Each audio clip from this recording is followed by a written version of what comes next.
हाँ तो स्टूडेंट्स, अब जो विद्युत चालन में हम अब तक जो स्टडी कर चुके हैं वो विद्युत प्रतिरोध पर या प्रतिरोधकता पर ताप के प्रभाव पर तक स्टडी कर चुके हैं। अब जो इसके बाद नेक्स्ट टॉपिक आता है ताप तथा प्रतिरोध में संबंध। ताप तथा प्रतिरोध में संबंध अब नेक्स्ट जो आता है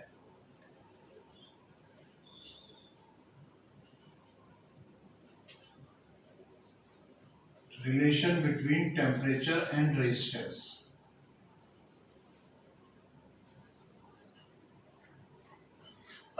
ताप तथा प्रतिरोध में संबंध, तो ये डायरेक्ट रिलेशन ही है और ये हो जाता है RT equals to R0 1 plus alpha T. RT equals to R0 1 plus alpha T. यहां पे R0 क्या है? यह है 0 डिग्री सेल्सियस पर प्रतिरोध।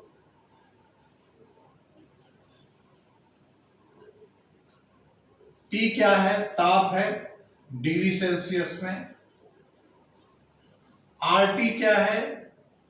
T डिग्री सेल्सियस पर प्रतिरोध है ये।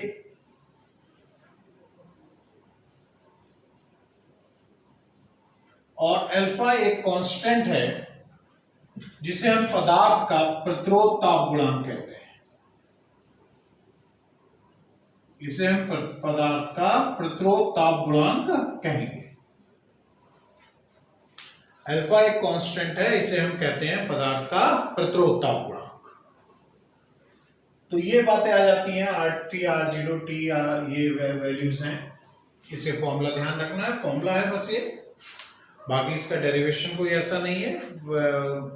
उसको है कि प्रारंभिक प्रतिरोध में परिवर्तन तापांतर के समानुपाती होता है, प्रारंभिक प्रतिरोध के समानुपाती होता है। ऐसे करके जैसे ऊष्मीय प्रसार वाले में ड्राइव किया था वैसे कर सकते हैं, उसकी कोई आवश्यकता नहीं है। अब यहां पे एक टर्म आया है प्रतिरोध ताप गुणांक, इसे परिभाषित करते हुए चलेंगे।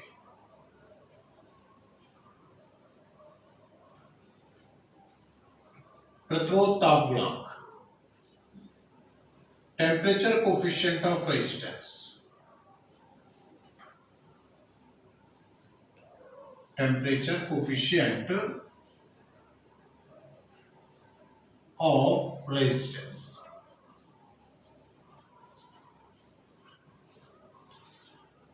टेम्परेचर कोफिशिएंट ऑफ रेजिस्टेंस है प्रतिरोध ताप गुणांक। क्या है? यहां से फॉर्मूला लेके चले, RT equals to R0 plus R0 into alpha into T. R0 इस साइड में लिया है तो RT minus R0 is equal to R0 into alpha into T. तो अल्फा की वैल्यू हो गई RT minus R0 upon R0 into T. एक बहुत सिंपल तरीके से हम इसे ऐसे परिभाषित कर देते हैं कि यदि R0 बराबर 1 ओम है, T बराबर 1 डिग्री सेल्सियस है, तो अल्फा की वैल्यू हो गई RT माइनस R0, R0 लिखे दे रहे हैं यहाँ पे, तो यह है प्रतिरोध में वृद्धि के बराबर। तो ये क्या प्रदर्शित कर रहा है कि प्रतिरोध ताप गुणांक, पहले तो ये ध्यान रखना है कि जो ये प्रतिरोध ताप गुणांक होता है ये पदार्थ का होता है, लोहे का होगा, चांदी का होगा, सोने का होगा, गोल्ड का होगा, ये हुआ है प्रतिरोध ताप गुणांक। पहले बात ये ध्यान रखें कि ये पदार्थ का होता है, किसी वस्तु का नहीं होता, किसी छड़ का नहीं होगा। ये नहीं कहेंगे छड़ का प्रतिरोध ताप गुणांक, छड़ के पदार्थ का प्रतिरोध ताप गुणांक। छड़ छोटी है चाहे बड़ी है, अगर उसका प्रतिरोध लोहे की है तो प्रतिरोध ताप गुणांक कहा गया तो वो लोहे का ही बताया जाएगा, दोनों का सेम होगा।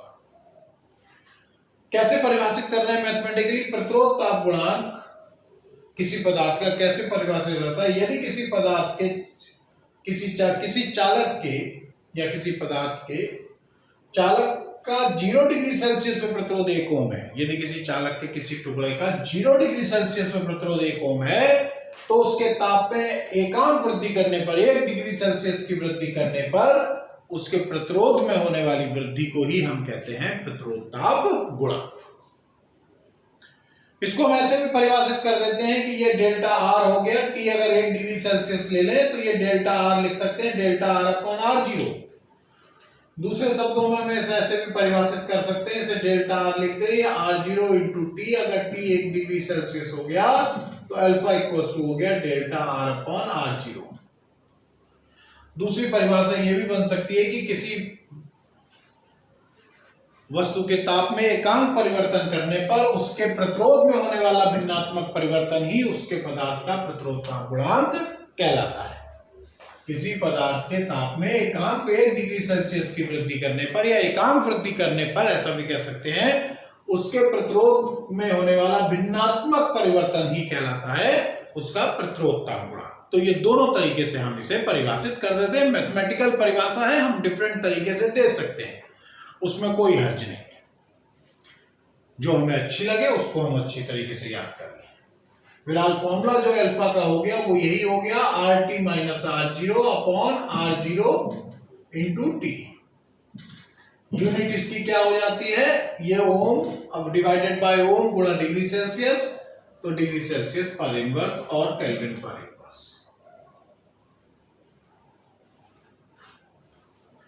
तो ये प्रतिरोधता गुणांक की बात है।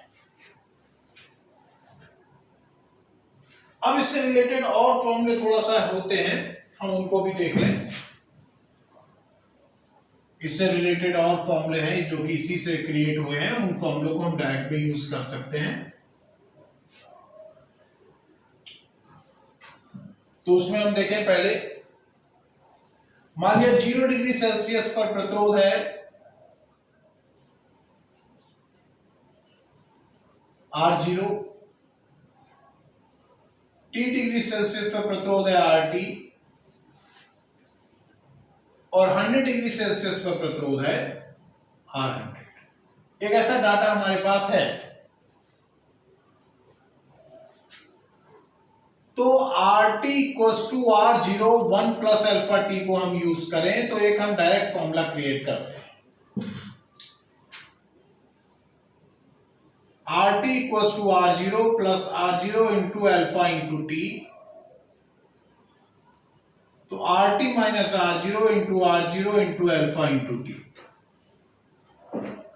ये क्वेश्चन नंबर 1। और यदि t equals to 100 degree Celsius हो जाए तो R100 minus R0 into alpha into 100। ये क्वेश्चन नंबर 2। तो 1 डिवाइडेड बाय 2 कर दें तो RT 1 डिवाइडेड बाय 2। बच्चों को ध्यान रखना है, ये फॉर्मूला है हमारे पास, हमने ब्रैकेट ओपन करा तो ये R0 हो गया और इससे इसकी गुणा हुई R0 अल्फा इंटू टी हो गया। इसको इस साइड में ले आए तो प्लस का था माइनस का हो गया। अब अगर हम t की जगह 100 रख देंगे तो यहाँ R100 लेना पड़ेगा, तो हमारे पास ये फॉर्मूला आ गया। हम डिवाइड कर दें 1 divided by 2, RT upon R0 into R100 minus R0 equals to R0 into alpha into T divided by R0 into alpha into 100। R0 alpha से R0 अल्फा कैंसिल हो गया, 100 की इधर मल्टीप्लाई हो जाएगी तो t इक्वल्स टू हो गया RT minus R0 upon R100 minus R0 into 100 degree Celsius.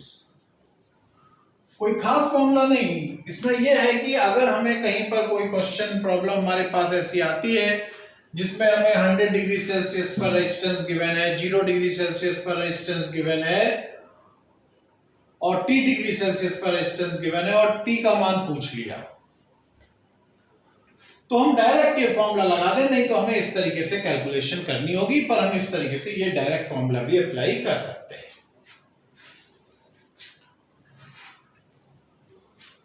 दूसरा है, यहां पे कह रहे हैं T1 डिग्री सेल्सियस पर प्रतिरोध है, एक और मतलब यहां प्रॉब्लम ले रहे हैं, मतलब ये है कि न्यूमेरिकल प्रॉब्लम्स में ये शॉर्टकट्स तुम अप्लाई कर सकते हो, डायरेक्ट फॉर्मूला अप्लाई कर सकते हो। दूसरी इसी तरीके से एक प्रॉब्लम आती है कि भाई T1 डिग्री सेल्सियस पर प्रतिरोध है R1 और T2 डिग्री सेल्सियस पर प्रतिरोध है R2 और प्रतिरोध ताप गुणांक है हमारे पास temperature coefficient of resistance alpha. तो अगर हम RT equals to R0 1 plus alpha T को यूज करते हैं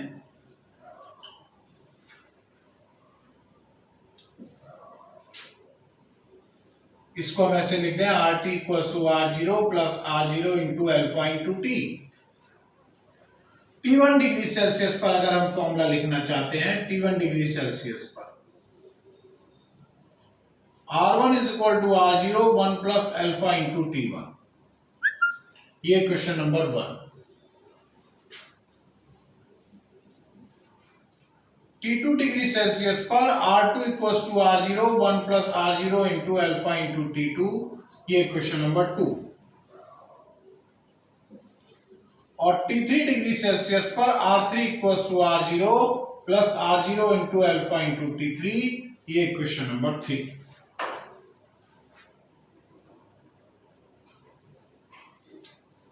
तो 2 माइनस 1 कर दें,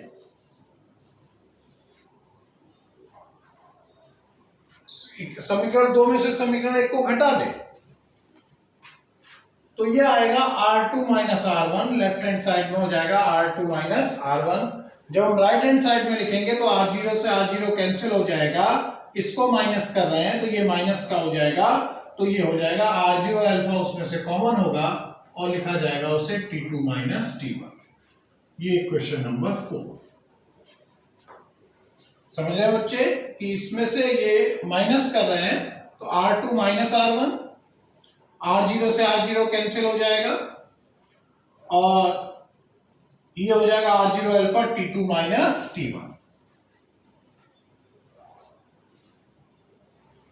फिर अब समीकरण 3 में से एक को घटा दें फ्रॉम इक्वेशन 3 माइनस इक्वेशन 1।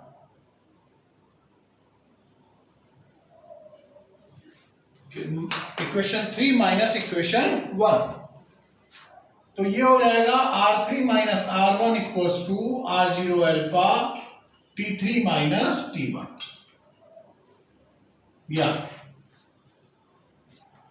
तो 5 डिवाइडेड बाय 4 कर दें, equation 5 divided by equation 4। R3 minus R1 upon R2 minus R1 equals to, इसको इससे डिवाइड करेंगे तो R0 अल्फा कैंसिल हो जाएगा, T3 minus T1 upon T2 minus T1।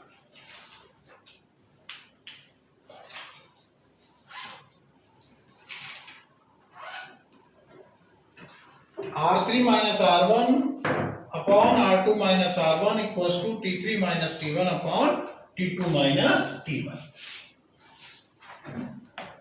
इसमें ये अल्फा वाला डाटा ना लेके हम ये ले रहे हैं कि T3 डिग्री सेल्सियस पर प्रतिरोध है R3। ये डाटा ले रहे हैं, अभी अल्फा वाला नहीं ले रहे हैं ये। तो इस तरीके से ये आ गया कि मतलब क्या है यहां पर, एक बार समझ लें कि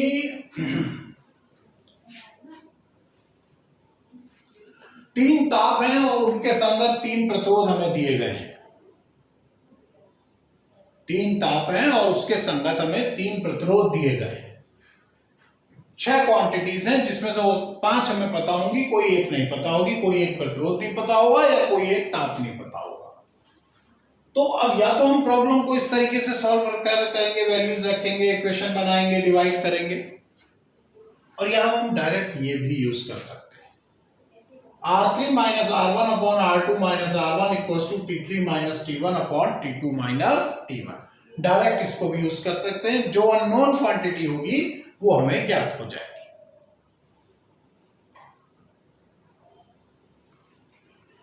इसमें सीक्वेंस बच्चों को थोड़ा सा कंफ्यूजन होता है कि अरे जब वो कोई अप्लाई करने जाते हैं तो उन्हें थोड़ा सा कंफ्यूजन होता है कि R3 माइनस R1 करें, R2 माइनस R1 करें, ऊपर क्या है न्यूमरेटर में क्या है, R1 माइनस R3 था कि R3 माइनस R1 था, या R2 था न्यूमरेटर में, तो ये कंफ्यूजन होता है बच्चों। तो उसमें कोई कंफ्यूज होने की जरूरत नहीं। 3 प्रतिरोध हैं, 3 रेजिस्टेंस हैं, तुम कोई भी लिख दो, तुम लिख दो R1 minus R2 upon R2 minus R3, ये भी लिख सकते हो, कोई प्रॉब्लम नहीं है, बस तीनों आ जाने चाहिए। अगर तुमने किस चीज भी सीक्वेंस में इसे लिखा है, R1 माइनस कोई भी सीक्वेंस लिखा है तुमने, बस उसी सीक्वेंस में टेम्परेचर भी लिख दो, उसी सीक्वेंस में टेम्परेचर भी लिख दे, बस हो गया, वो प्रॉब्लम हो जो क्वेश्चन ध्यान रहेगा फॉर्मूला। तो इसमें कोई तक, क्योंकि यहां पर ये इक्वेशन है, मैथमेटिक्स है, कोई फिजिक्स नहीं है, ये फिजिक्स नहीं है, ये मैथमेटिक्स है। मैथमेटिक्स को हम कई तरीके से कर सकते हैं, उसको सॉल्व करने के कई तरीके हो सकते हैं। कोई मल्टीप्लाई कर रहा है तो कोई भाई पहले से प्लस कर दो, फिर उसके बाद प्लस करने के बाद तब इन्हें डिवाइड करो, बहुत सारी चीजें अगर हमें इसके डाटा मालूम है। तो यहां पर मैथमेटिक्स है, हमने भाई इक्वेशन 2 में से इक्वेशन 1 को सब्ट्रैक्ट किया, पर कोई जरूरी नहीं कि हर व्यक्ति ऐसा ही करना चाहे, वो 3 में से 1 को, 3 में से 2 को सब्ट्रैक्ट कर सकता। तो इसमें हमें तो यहाँ पे R0 अल्फा रिमूव करना है बस, और वो हमने इस तरीके से किया। तो कोई भी इसका ध्यान रखे, ये भी एक इंपॉर्टेंट फॉर्मूला है, क्योंकि ये ऐसे क्वेश्चन आते हैं तो वो एक लेंथी बन जाते हैं। अगर हम इक्वेशन बना के सॉल्व करते हैं तो वो एक लेंथी क्वेश्चंस हो जाते हैं। तो एक ये भी प्रतिरोध से रिलेटेड बात ध्यान रखनी है। एक और है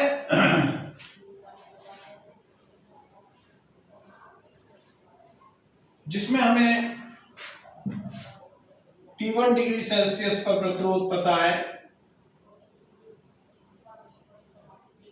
T1 डिग्री सेल्सियस पर प्रतिरोध है R1, T2 डिग्री सेल्सियस पर प्रतिरोध है R2,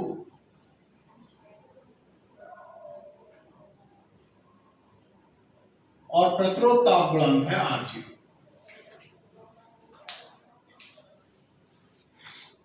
और प्रतिरोध ताप गुणांक क्या है? R0 है, सॉरी प्रतिरोध ताप गुणांक अल्फा है। तो यहां पर अब हम RT equals to R0 1 plus alpha T को यूज करेंगे।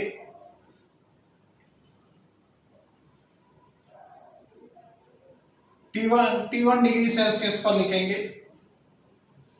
T1 डिग्री सेल्सियस पर RT को R1 लिखा जाएगा, equals to R0 1 plus alpha T1। T2 degree, ये क्वेश्चन नंबर 1 कंसीडर कर रहे हैं। T2 डिग्री सेल्सियस पर R2 equals to R0 1 plus alpha T2, ये क्वेश्चन नंबर 2 है। 1 डिवाइडेड बाय 2 कर दें, क्योंकि यहां पे अल्फा नोन है। 1 इक्वेशन 1 डिवाइडेड बाय इक्वेशन 2,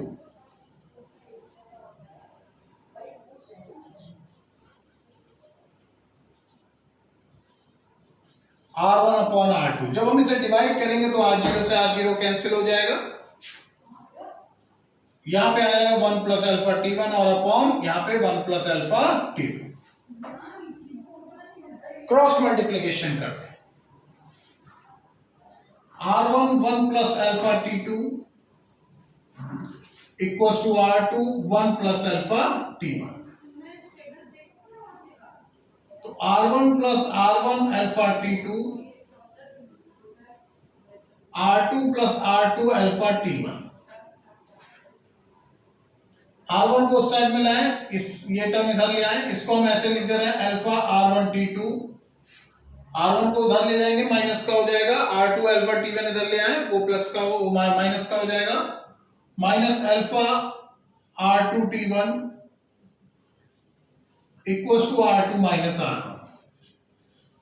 तो alpha R1 T2 minus R2 T1 equals to R2 minus R1। तो अल्फा इज इक्वल टू हो गया R2 minus R1 upon R1T2 minus R2T1। तो ये अल्फा का फॉर्मूला हो गया। ये भी एक हम डायरेक्ट फॉर्मूला यूज कर सकते हैं अगर ऐसा होगा। यहाँ पे क्या है देखो, दो ताप हैं, उनके करस्पॉन्डिंग दो प्रतिरोध हैं और एक अल्फा है। यहाँ 5 क्वांटिटीज है, पिछले वाले में 6 थे।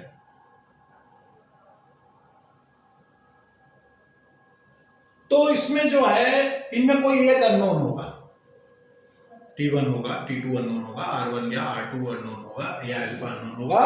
तो अगर ऐसी स्थिति कहीं हम देख रहे हैं, इसमें कोई 0 और 100 नहीं होते, 0 नहीं होता ना तो ज्यादा प्रॉब्लम होती, नहीं तो डायरेक्ट फॉर्मूला ये लग जाए।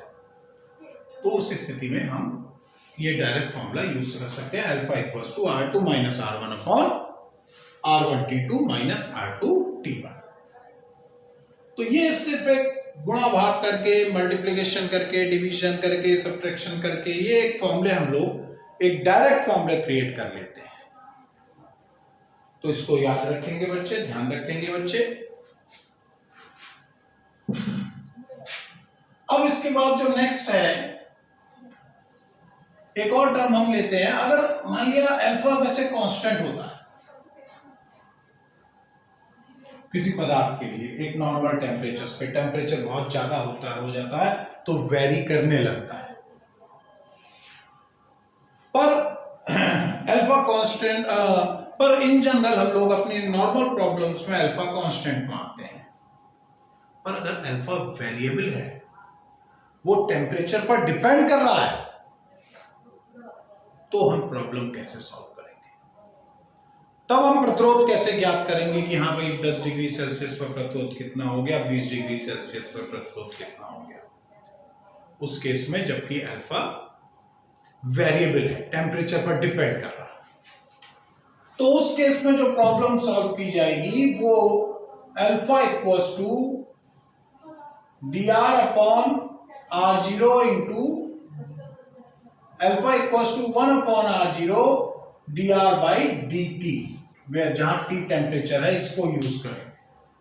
डेल्टा r था ना ऊपर, RT माइनस R0 था, फॉर्मूला इसी से बना है। तो ये RT minus R0 delta R हो गया, ये ताप में वृद्धि है, क्योंकि हम प्रारंभिक ताप इस क्वेश्चन में 0 डिग्री सेल्सियस इस प्रॉब्लम में मान लेते हैं, तो T डिग्री सेल्सियस और ताप वृद्धि हो गया, dt हो गया। तो ऐसी प्रॉब्लम अगर हमारे सामने आती है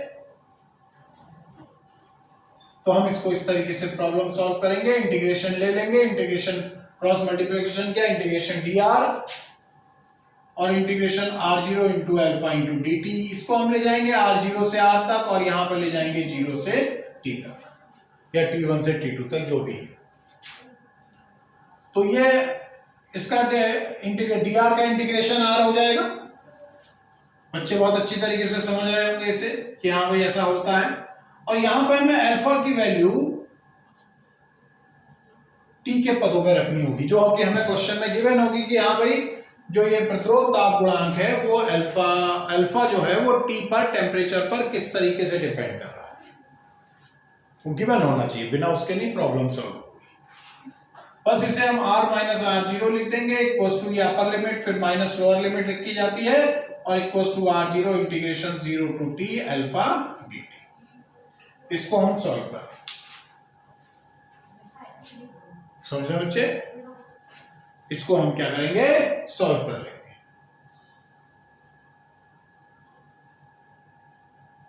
तो ये है प्रॉब्लम। तो इस तरीके से ये सारी चीजें हैं जो कि ताप के साथ प्रतिरोध में परिवर्तन पर बेस्ड हैं। ये सभी फॉर्मूले हैं, बच्चों को इसे अच्छी तरीके से रिवाइज करना है, अपने आप इसे नोट्स बनाने की कोशिश करें बच्चे। इसे लेक्चर देखकर फिर से जो प्रॉब्लम होगी वो बताई जाएगी ग्रुप पे।